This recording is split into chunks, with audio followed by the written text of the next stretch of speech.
Hey guys, welcome to another episode of Virtual Hangout with me, Bobette, and my amazing co host. Wicked Weedle. Today we've got a very special friend, Dr. K, Mr. Psychonaut, Mr. Amazing Hippie Drug Guy. Would you like to introduce yourself, Fusion? Oh, Fusion. Okay, hell is that yeah. it? All right. All right. That's going Hell to of be, an introduction, I gotta say. Yep. that's going to be the most amazing introduction ever. Fusion. So Hey. thank you so much for agreeing to be on our podcast. The reason why I asked you to take part in this is because not only have you had like an extremely interesting life, but you are a huge advocate for psychedelics. Isn't that correct? That's right. I started off pretty early using psychedelics, and they changed my life for the better. And I've spent the last 20 plus years extolling the virtues of the psychedelic journey and plant medicine and all that stuff. And yeah, pretty much everyone I can, I try to feed them psychedelics if they're, if they're don't have any mental health issues or not going through some stuff. I try to make sure everyone has access to those experiences. So, if you don't mind me asking, how exactly did you start using and discover like psychedelics? Well, I first accessed psychedelics. I took shrooms in high school. I took psychedelic mushrooms in high school because my friend group were all, hippies, and we were all smoking pot, and we were interested in psychedelia in general. And some friends had access to mushrooms, and we figured, what the hell, let's give it a shot. And we at first some of my friends got access to them, and I couldn't join them for their first journey, so I had to sit that one out. I think I got like a little bit of mushrooms and just went home myself. And I remember it wasn't enough for like a full-on trip, but there is a light in my parents' kitchen that had a dimmer switch, like a dial that you could turn up and down. And I remember trying to bring the dial like low as possible without turning it off, and it created a really interesting effect. And that just kind of furthered my interest into what the real trip was going to be like. Wow. Sometime later, my friends told me about their trip, and I was just like, wow, like, you guys saw the moon melting and all this stuff. And I'm like, oh my God, I got to try this stuff. So at some point later on, we all got mushrooms and tripped together. And that was the beginning of of our journey with psychedelics. We started off taking about 1/8, 3.5 grams of mushrooms each. And slowly, as we got really comfortable using that amount, we started, doing more at a time. We take 2/8 and there was a spot out in the woods. There was like a clearing that we would all hang out in. We called it the spot. And it would overlook the little town I grew up in, which was, small enough to yell across. So we'd be looking down on the town, and yeah, we would trip together and sort of talk about our problems and play music and play games. My friends like to play chess while we're tripping. But yeah, Interesting. that was the beginning. Yeah, yeah. I was never into tripping and playing chess because it's hard enough sober. I never did that, but yeah, we had a lot of really interesting journeys. One time, three of us got together at a friend's house and we made smoothie because we already been, we knew about, eating mushrooms just by themselves. They tasted pretty bad. We call them shit wafers because they grow on cow shit. So we got a bunch of shrooms. I'm not sure how much, but enough for, a good dose for each of us. And we threw it in the blender and we put in, frozen berries and bananas and orange juice, and we blended up a nice big smoothie, and we poured it out equally, and we all drank our mushroom smoothie. And then I was like, okay guys, we better get in the car and drive, because there was this park that we like to go to. It was beautiful, and it was so big it was easy to avoid people. If we wanted to, we could just go in a part of any people in it. And they're like, oh, no, no, we want to play some chess. I'm like, oh my God, you guys. Like, our friend who was driving, like, slowly, like, the shrooms were coming up, and he was they decided to sit around for a while. I'm like, guys, like he's gonna be high while we're driving. We really should go. Finally, I got them to get up and leave, and we're like 10 or 15 minutes away from our destination when the shrooms really hit a friend while he's driving. Wow. He just said like whoa or something like that. I'm like, oh my god, here we go. So we made it to the destination without any problems. And I had some really good weed, so we were starting to really feel the shrooms. So we went off somewhere to smoke a few bowls, but we kept running into people. So we're like, okay, we're on the main path, so let's go off the beaten trail and just off into the woods. That way we can smoke pot and be weird, and we don't have to worry about anybody. So we just go completely off the path into the way off into the woods. We start getting really high, and we smoke a little. And my friend, the one who was driving, starts to get paranoid. He's like, "Oh my god, like." We're off the trail. Like, I'm like, you know what, man? It's not like there's going to be rangers or anything. He's like, oh my God, rangers. And he like started hiding in like piles of leaves and stuff. All of a sudden he would start seeing like Cheshire cat, like rangers, like hiding and like disappearing in the trees and stuff. And I'm like, oh my God, man, don't worry. It's okay. I'm sorry I said that. I'm just, the point here is that you don't have to worry. We're okay. But the problem was that we had basically gotten ourselves incredibly lost. And not only incredibly lost, but we went up the hill like a lot. We went way up this really big hill, like the side of a mountain. And we're like, okay, we have to go down, but it was getting dark and we couldn't see the trail anymore. We really pretty much had gotten off the trail. So it was just woods and we had to go down. So we're walking down this thing, but the grade gets so much that it's so steep that we had to just slide down this hill. Uh-huh. So we start sliding down the hill. Like it's really steep. So I had to like slide for a while and then stop and grab onto a tree so that I didn't just like accelerate super fast sliding down this thing. And I'm tripping balls, by the way. So we're sliding down. We finally get to the bottom. Like during the slide, like gravel and like rocks would follow us down. So we get down and all this stuff would be coming down on us. We get down to the bottom of the hill and we see there's a house right there. And just beyond the house is the main road, which we could get back to the. So we're like super scared because we're all like weirded out teenagers on shrooms.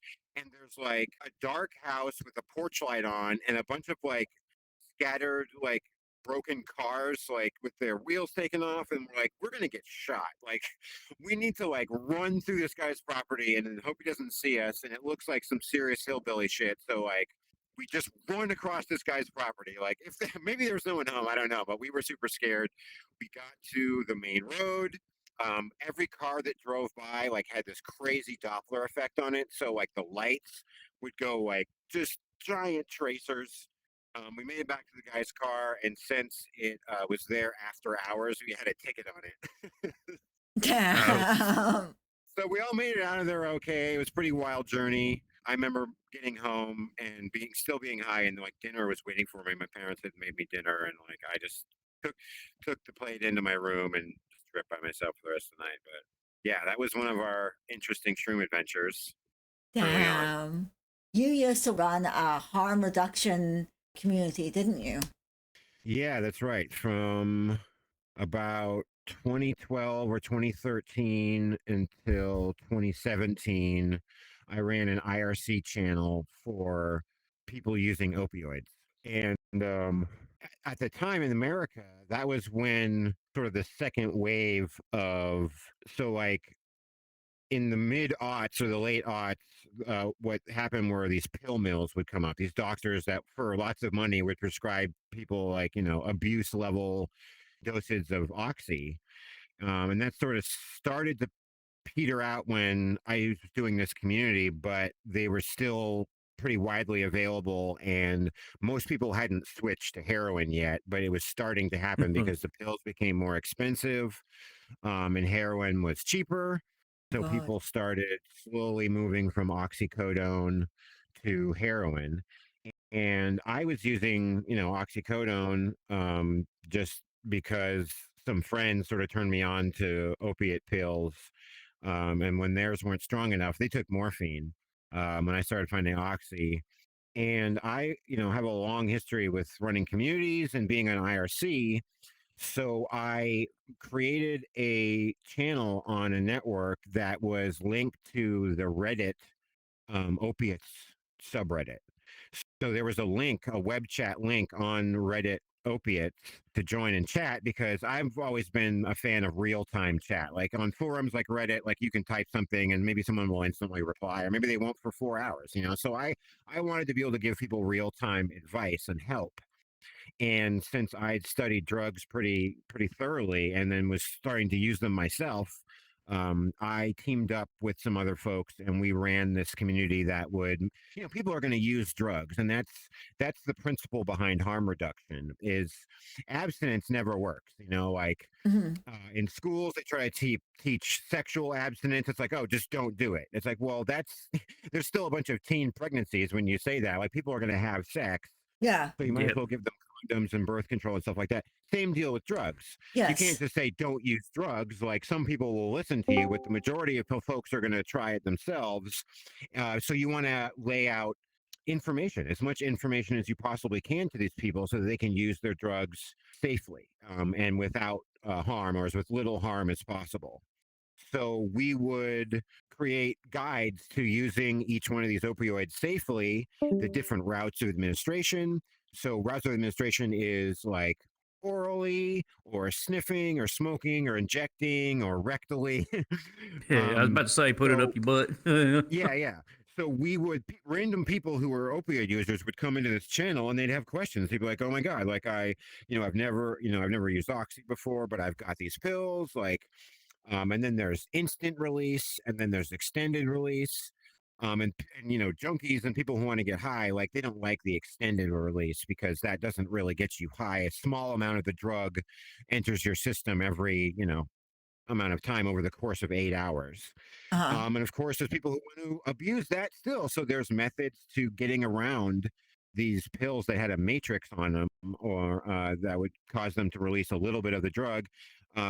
What people didn't know is that Coca Cola would mimic stomach acid. So you could drop one of these extended release pills into a Coca Cola overnight, and it would just melt into this pile of goo that would then release all of the drug at once. So we would help people do that as well, but also people, injecting, like how do you do it properly and without harm, you know, as much harm as possible. So we just created an environment that wasn't judgy and would give people the information that they needed to use safely. Interesting. Mhm. Interesting. Wow. I've So, heard of like clinics and stuff like that too. Like mhm. you just go in there and you're like, I want to shoot up. They're like, all right, yeah, here's some clean needles. You know, Yeah. like, Yeah, yeah, those are safe injection sites. Yeah. mm-hmm. Yeah. There used to be a truck that would drive around. It was my boyfriend's friend actually did this as a living, and the truck would drive around at night giving out clean needles, giving out pamphlets on, like, drug advice and stuff like that, and even providing like on site like counseling for people that wanted to like reduce their use of like different drugs, whether it be heroin, cocaine, whatever the case may be. And they would give out like free condoms, like all that sort of stuff. It's amazing. It's amazing. That's great. We actually did that. We had a few people who would send out care packages to people. So it'd be like 10 clean needles, alcohol pads to wipe the site before you inject, sometimes some Narcan. And I would help. There is a person who had been through heroin addiction, was a homeless drug addict, and she cleaned up her life and started into harm reduction. So I would send her money here and there, and she would send out the care packages, and other people would donate too. But I Yeah, just really believed in the mission and wanted people to be safe. exactly. Exactly. I mean, because like you say, like making something illegal is not going to stop somebody No, doing something. And in fact, it's going to no. make people go underground. And then when something bad happens, let's say you accidentally overdose on heroin, right? You're at a Hmm. party, you've got a bunch of illegal drugs, somebody's overdosed. What do you fucking do? Like, you don't want to go to the Yeah. cops because you're going to get in trouble. You don't want to take the person to hospital because, then Yep. you have a bunch of questions to answer, you know? Exactly. Yeah. And that's why we would send Narcan to people, so they knew if someone was in an OD, they could Narcan them. So, like, if somebody is in that position, like, what's the advice would you give to them? Well, for a long time, so Narcan is a drug that reverses the effects of opioids. So typically, when someone overdoses on an opioid, um, they they have really shallow breathing or they stop breathing Hmm. because opioids work on the central nervous system, CNS. So Narcan would just like rip all the opioids off their receptors and they would come out of it. So at first, I think the only Narcan was a intermuscular needle. So you had to find like a muscly part, like a leg or an arm, and stab someone with the Narcan and shoot them, and that would hopefully reverse the OD. But since the opioid epidemic hit so hard in America, they had to find better delivery systems for this Narcan stuff. So I think now what the normal device is, it looks like a little stick, like a pen, and it goes in the nose and it hits them intranasally with the Narcan, and that's I don't have to worry about needles, and it's really easy to administer. So I'm pretty sure that's what first line harm reduction people use these days is a little device that the Narcan manufacturer makes, and it just goes in their nostrils. Oh my goodness! Wow. But the problem is with Narcan is that opioids became popular, the pills, and then heroin. Like a whole new generation of people started using heroin because they were introduced to pills. And then the heroin supply got dirtied with fentanyl after after a while, Hmm. like the drug dealers Yeah. realized that it had this really strong opioid that was they could they could transport in a shoebox. They could put like 1 million doses in a shoebox, whereas heroin had a lot more. It was a lot bulkier. So they put fentanyl in the supply, and um, with a straight fentanyl OD, sometimes Narcan wasn't enough. So you could sort of save someone's life if they were on fentanyl and OD'd with Narcan, but you might end up having to call the ambulance to get them to do a little bit stronger that you could provide. So and now there's even worse drugs. There's nitanazines that are whatever I think like 1,000 times stronger than morphine or something like that, and Narcan has no effect. People who OD on these nitazene chemicals, basically it's over. Like there's nothing you can do. Wow, that's Huh. so sad. I've Yeah. seen someone that did fentanyl because I work at a hospital, and there was this girl that like they dropped off at the front door, and I'm like, she's fucking dead. Like it was just a Yeah. purple corpse, and I Yeah. like picked her up and we got her on the stretcher. She lived. That's the thing. Wow. She was alive. She lived. I don't know what they did, but Hmm. they like uh, did some big thing for us. Like gave Hmm. us like this card, like it's got like 5 stars on it and shit. And they're like, like you're what you did helped save that woman's life or something like that. I'm like, what the fuck? Like, okay, you know? Yeah, That's yeah, I did fentanyl a few times. One time my friend got it for us and we were sitting in his truck and this guy we smoking on foil. So like this guy hit the foil and then like his lips turned blue and Yeah. he nodded out. Fortunately he didn't OD. Like he took a little too much, but it wasn't like a thing where we had to call the ambulance or anything. So then they hand the the foil to me, and I'm like, Jesus Christ, this guy just OD'd in front of us. I'm like, all right, I guess I'm gonna do this. So I hit it. I did a pretty small hit, and I'm like, all right, this stuff's pretty cool. And I opened the truck door and almost like fell out on the concrete. I didn't quite realize how strong it hit me. But yeah, fentanyl is a horrible drug. It's being manufactured in China and sent over here. It's basically chemical warfare. The Chinese are making this incredibly addictive drug super cheap and sending it to Americans on sort of a gray market. Sometimes you can get what's called research, what they call research chemicals, which are may or may not be illegal, but they have less scrutiny, so they can send them in the mail and stuff. And Yeah. yeah, damn. Yeah, we had It was something similar over here where years ago, now, thank fuck, all of these shops that popped out, and these were actually legit shops. You could go in and like buy this stuff where they would have like legal highs. And a lot of the time, the legal highs that you could purchase were extremely dangerous. A lot of them used bath salts and stuff like that. And there was a whole epidemic of teenagers that were dying from this. So, One of them, bath salts is just an umbrella term for weird research chemicals. They were sold as bath salts, but it was a way to get around like illegal drugs.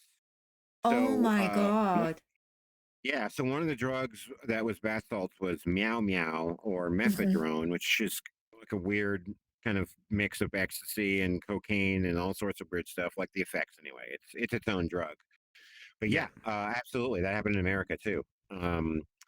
Spice was another one. Yep. It's a drug called JWH, which is a synthetic cannabinoid, and it people it's it's a synthetic, it's a powder that you would smoke, so people would like do way too much of it and get addicted to it and have all these horrible symptoms where they'd be like sweating and just felt awful until they did more and they would just get horribly addicted to it. So yeah, there's a sort of a wide variety of these drugs that were underneath the bath salt umbrella. But yeah, absolutely, in the UK, in America, these legal highs definitely have caused problems. Yeah. So Mhm. just in case, like in this day and age, right? How so if you're in a situation where you've overdosed or your friends overdosed and you're in a country like say over here where all of that is illegal, or in the States where whatever drug you're using is illegal and somebody overdoses and you do have to like call the ambulance or take the person to hospital, is there any way to keep yourself safe and do it in like a safe way? Well, that all entirely depends on the state you're in the United States, and I'm less sure of how it works in the UK. But certain states have laws that sort of require you to talk to the personnel. Most of the time, like if you're not talking to the police, you're talking to like people in the healthcare industry, like medics and stuff. They don't want to bust you. They just want to save a life. Yeah. So for the most part, if you're bringing someone right to the hospital and the cops aren't involved, then you are pretty safe. Okay. You can say like, "Hey, I was at a party and Hmm. my friend overdosed. I think they took this." Give them as much information as you can. If you want to, be as careful as possible, they might ask you for your name, and you're like, you know what, I don't want to tell you my name. I just want to make sure this person is safe. Yeah. So for the most part, you're okay. But talking to the police is what you want to avoid. Okay. Yep. Hospitals don't give a fuck. Like, as long as police aren't already involved, they don't care what you've done. Like, They Yeah. just want information to help save the person and get Yeah. them the care they need. So yeah. yeah, just don't Exactly. talk to cops. No snitching. No, no, no, no, no, no. Do definitely do not trust the cops. No, I think a lot. It's like I used to be an escort and stuff like that. I was very, Mhm. very, very lucky that I didn't actually work the streets, but I had Yeah. friends who did, and horrible things happened to them, and it could have been Yeah. avoided if they had just gone and talked to like a medical like professional, or if there was some sort of service that was available to them. And a lot of the time people don't actually realize, most people want to save your life, they want to make sure that you're safe, they don't want to Yeah. actually like you're saying, prosecute you or stuff like that. So do reach Hmm. out if you are in a dangerous situation. Do reach out to somebody and get help. Like, don't be scared to get help. Absolutely. Yeah, and regardless, like maybe if the police, if there's nothing you can do, and the police have to be involved. I mean, it's you maybe getting in trouble and saving someone's life, or chickening out and letting someone die on your floor. Yes, Yeah. exactly, exactly. So I just wanted to put that out there for everybody watching. Please do contact Get Help. Don't be afraid to do that. Just getting back on the subject of mushrooms and other psychedelics, would you say that using more quote unquote dangerous drugs like heroin, cocaine, is there another drug that is safer that you could like switch to sort of mediate that like needing to get high?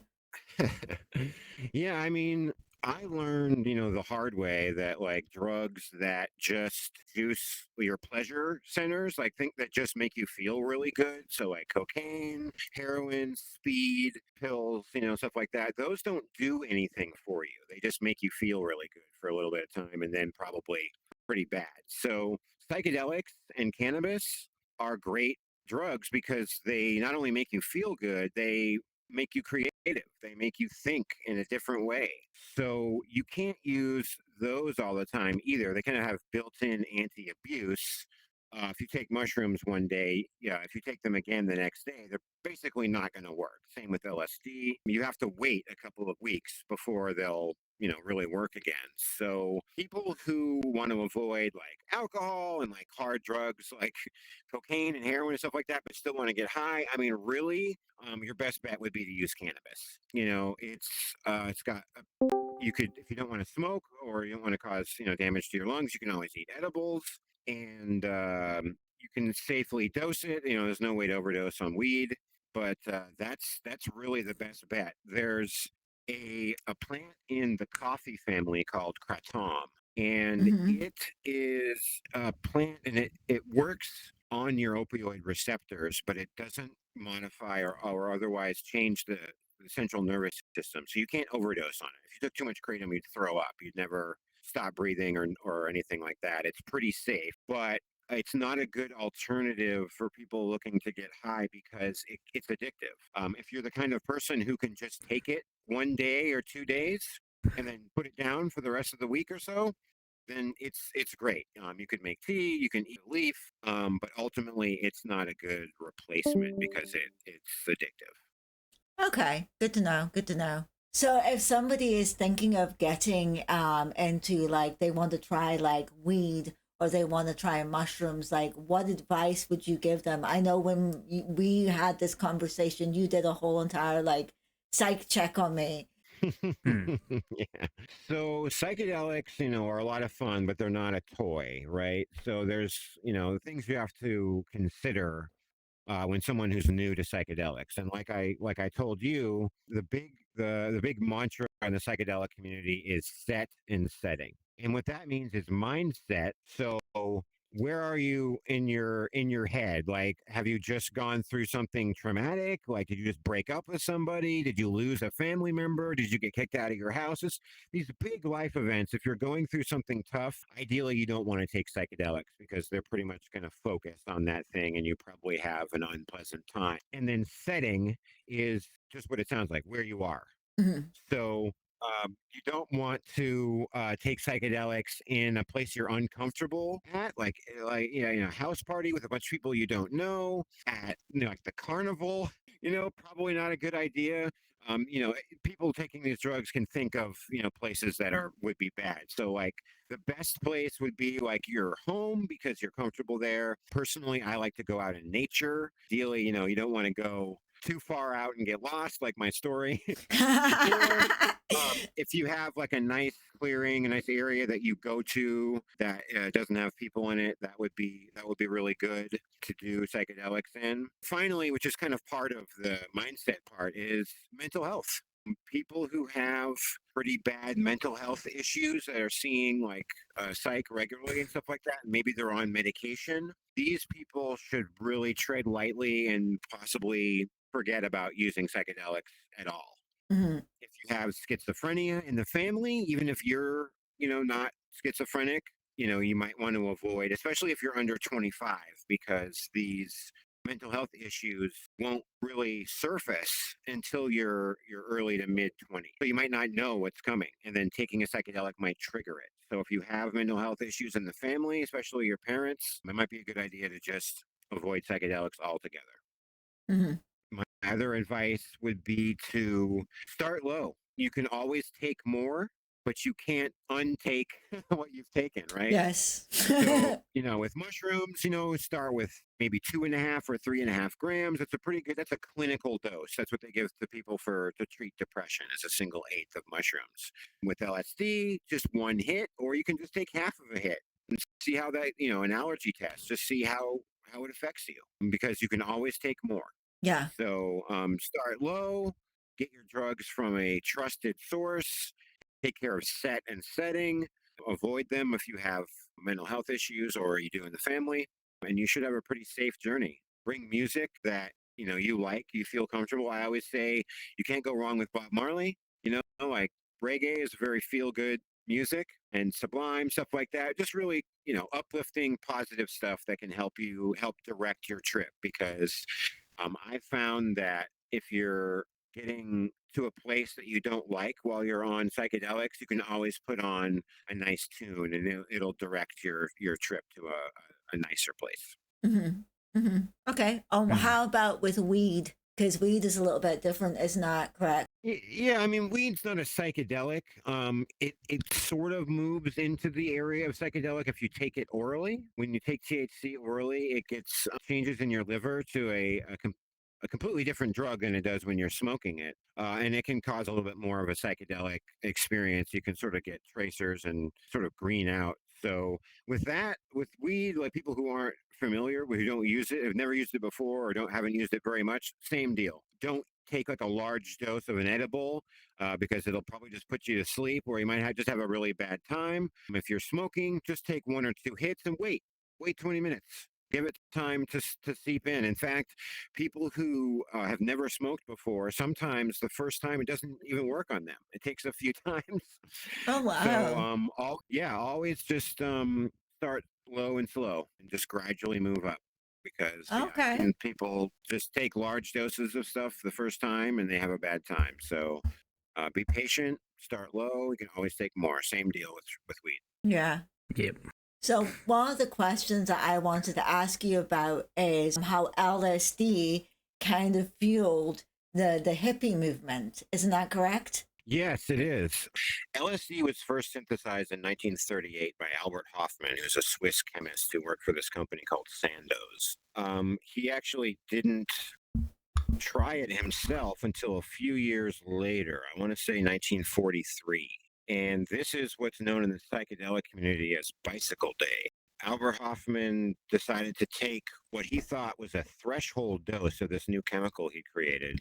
The threshold dose means the very beginning of being able to feel the effects. So not like a full on trip, but a just feeling it dose. But he was wrong. It was much larger than that. So I think he took 250 micrograms, something like that. So like 2.5 hits, like of street LSD. And he was in his lab, and he started to feel like he said he felt like he'd been like poisoned. So it was the war, so there was couldn't get gasoline, so he had his assistant ride him home on a bicycle. So the effects are starting to hit this chemist while he's riding a bicycle, and he's starting to see these colors, and things are getting pretty wacky, and he wasn't sure what had happened. And he got back to his house, and he thought his housemaker was a witch, and he was in bed, and he was kind of scared and having a bad trip. But then, Uh. just out of nowhere, the trip turned beautiful.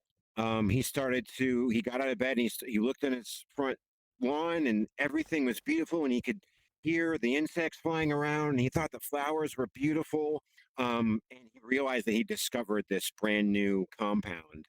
And from there, it was still pretty underground throughout the 50s in the United States, but it was being sent to physicians and psychiatrists from Sandoz. They would send these vials, and they were trying this stuff out. So the beat generation, the beatniks, which were before the hippies, they weren't really into drugs other than booze and cigarettes and coffee. But come the beginning of the 60s, the hippies started to emerge, and they were a new generation, and they were interested in exploring their minds. And a lot of them got their inspiration to try LSD from Timothy Leary. Timothy Leary had experiments at the college he was at, and was giving it to people. And he sort of turned into this like hippie psychedelic guru. And he told people to tune in, turn on, and drop out. So like tune in, like understand what's going on, turn on, take drugs, psychedelic drugs, and drop out. Like drop out of mainstream society, like this whole like wearing a suit and driving a car to work every day to a job that you hate.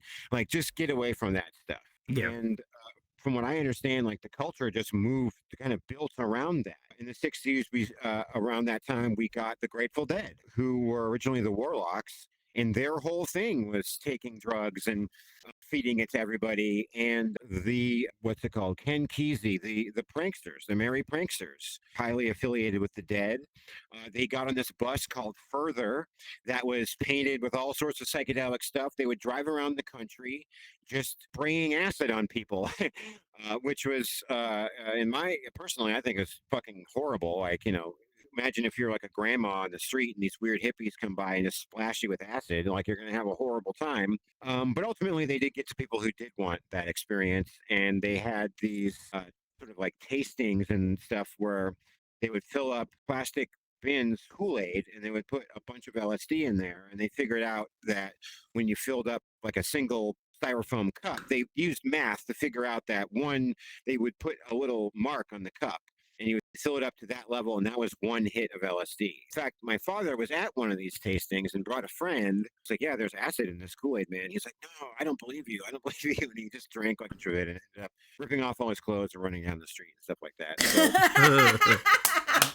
So there were a lot of factors that fed into the hippie movement, but psychedelic drugs was a big one for sure. But the hippies just wanted to kind of reject mainstream society, and all the music that was coming out and the culture just fed into this whole thing. Like everything was just a big swishifying effect on the hippies. So taking drugs, listening to this new music that was catering to people who were on psychedelic drugs. People on psychedelic drugs were more aware of things that were going on, like the Vietnam War. They were anti-violence, anti-war, and they would go out in droves and protest the war and saying like, "Hey, we don't want to fight these other nations. There's no point. We don't want to send a bunch of our young men to die." This so a lot of the psychedelic era certainly helped foster these feelings that are synonymous with the hippie movement. So yeah, there was even the hippie mafia who created Orange Sunshine, and they just wanted to turn people on. They wanted to give people access to these drugs, and they would usually either do it for free or charge like at cost. Like they weren't into making a whole lot of money. They just wanted to make a whole lot of acid. And they made these really famous little orange pills they called Sunshine, and they just took off like gangbusters. Like there's an episode of Saturday Night Live where they talk about Orange Sunshine. Jimi Hendrix was famously known for taking Orange Sunshine, I think during the concert where he lit his guitar on fire. So yeah, certainly fed into the hippie movement, and pretty much everybody who was a hippie was taking LSD or mushrooms or one of the psychedelics that was popular at the time. And various people like Timothy Leary and Ken Kesey. Bear Owsley was the chemist that made all the Dead LSD. He had an operation in California that eventually got busted. Yeah, that's pretty much my knowledge on how LSD and psychedelics, Holy shit. influenced the hippies. Yeah, Wow. yeah. There's a really great documentary called The Sunshine Makers, about the hippie mafia and how they made LSD and their whole thing. So that's, if anyone interested, highly recommend watching both Orange Sunshine and The Sunshine Makers. These are two documentaries that will give you a really good history of LSD and, of course, hippies. Check that out. You yourself grew up in a P household. Is that what That's encouraged right. you to get into activism yourself? Yeah, I mean, growing up around hippies just shaped my life. I mean, like we wanted to eat like natural organic food. We were anti-violence. My both my parents were activists in their own way. My mom was out protesting, and my dad is a musician, and he would play shows that were after a protest or whatever. So it didn't. I don't know how much it influenced me to be an activist, but it certainly didn't hurt. It was a normal thing that my parents did, so there was no like negative feelings about protesting. It was a good thing to be done. So it sort of ushered me on the way. Wow, that's amazing. That is amazing. Did you just already grow up with this like attitude of like, this drug's good for you? Or did something happen to like push you towards this? I was just really curious about the psychedelic experience. I guess I just was born with an innate feeling to be a psychonaut. So once I had these profound experiences, I mean, that was it. I mean, it made me feel more connected with my, fellow human beings, with nature. So nothing happened. I just, like I said in my story, like, we slowly we got access. Somebody was selling shrooms, and we're like, okay, let's try this stuff out. We were curious, and they ended up being a real positive force in my life. I had a lot of fun. I learned about myself and my psyche, and I learned about what being a psychonaut is, about plumbing the depths of your brain and learning learning what's behind the curtain. Would you mind sharing some of the, as we've talked quite a lot about some of the things you've seen on DMT, for example, talking to the Green Lady. Can you share some of that stuff? Yeah, well, I mean, it's difficult to impart exactly what it is that you see on DMT to somebody who's never done it. We did show Weedle last night, the VR chat version of DMT.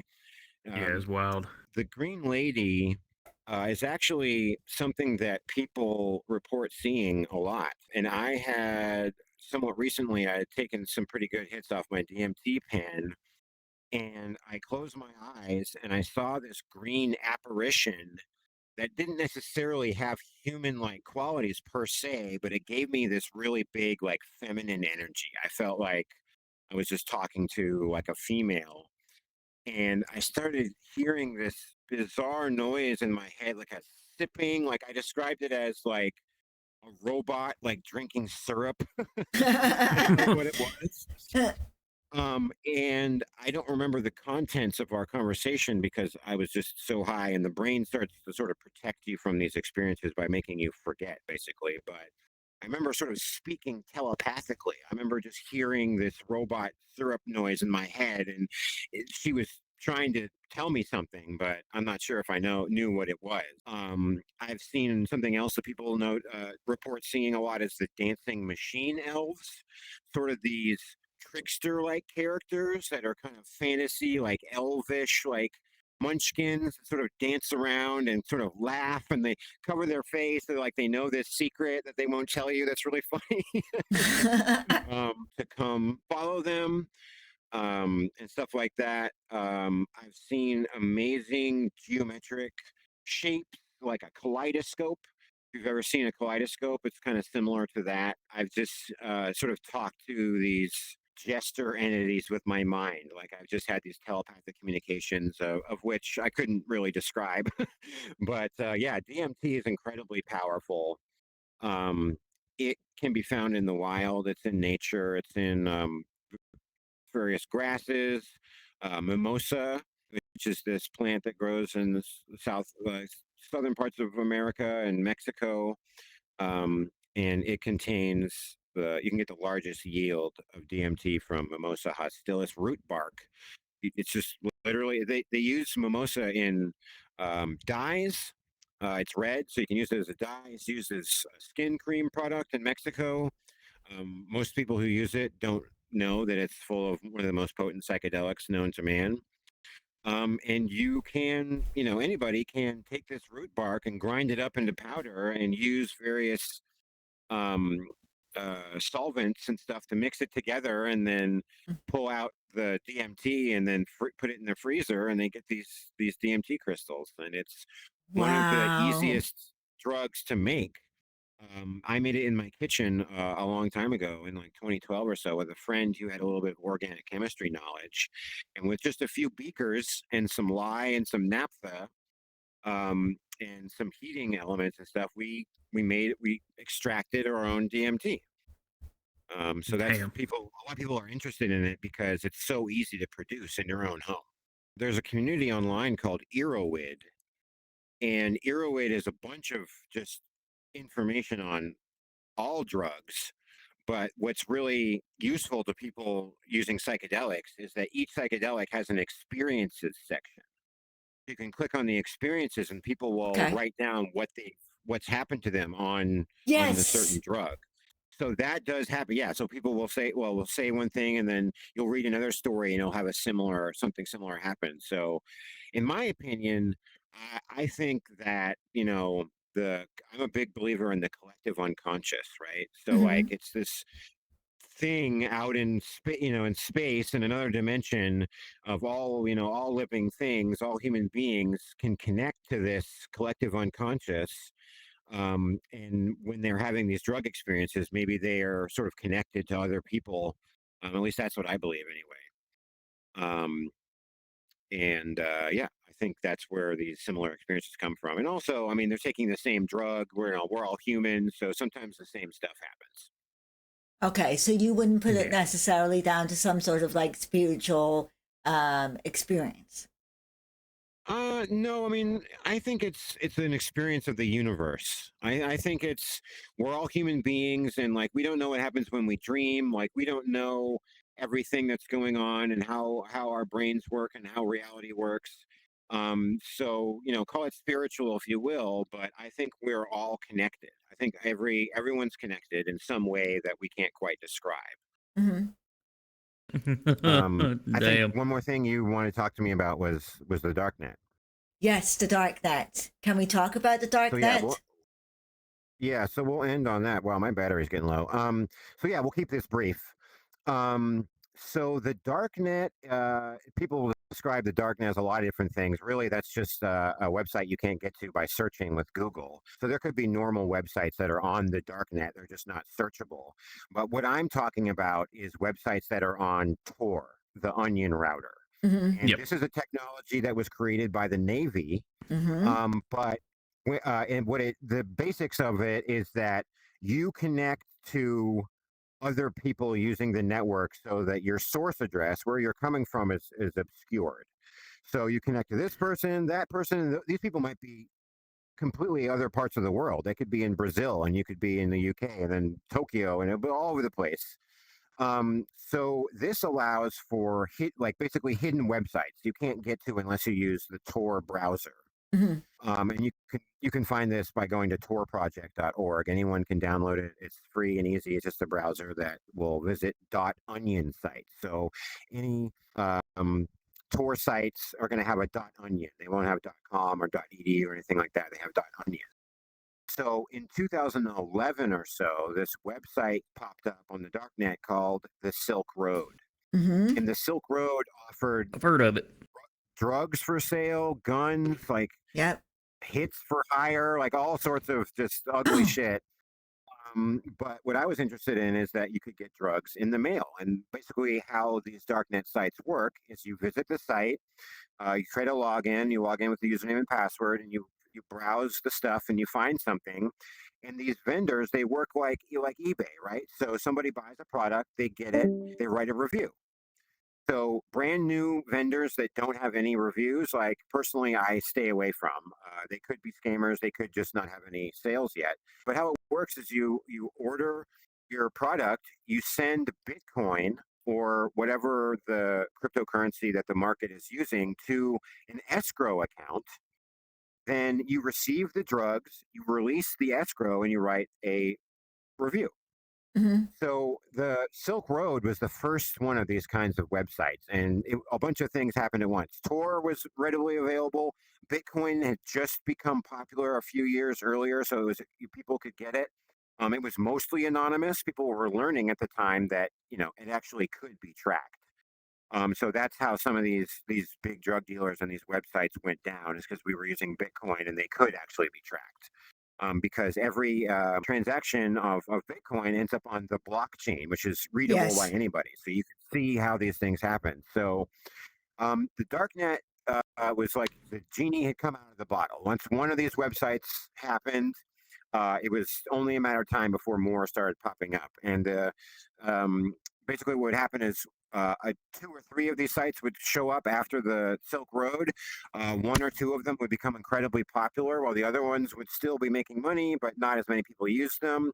And then one of the big sites would get raided by the FBI, the DEA, all this stuff, and then another site would fill up with its users.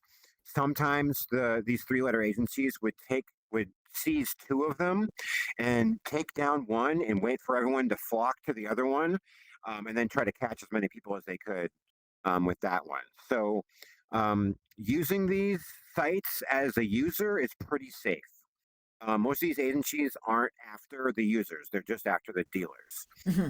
So ultimately, you hope that your dealer isn't recording your your information in a way that could be, found out by the cops because maybe they find you, maybe not. But anyway, yeah, these days the way to subvert the drug laws, which are stupid, is to use the dark net and just get your drugs in the mail.